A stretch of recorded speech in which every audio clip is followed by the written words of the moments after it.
एक 5 साल का बच्चा अपनी माँ के पास आता है और कहता है कि मम्मा आई लव यू, और माँ भी आगे से उतने ही प्यार से कहती है कि बेटा आई लव यू टू।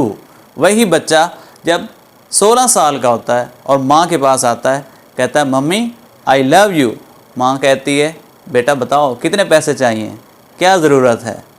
फिर वही बच्चा जब 25 इयर्स का होता है तो माँ के पैलों में आके बैठता है और कंधे दबा के कहता है कि मम्मा आई लव यू।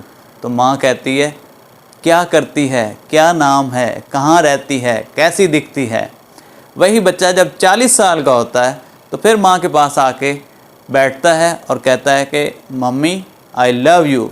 माँ कहती है कि कहा था ना कि शादी ना करो।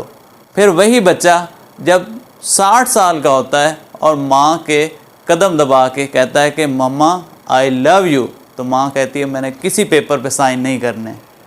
माँ है ना, जानती है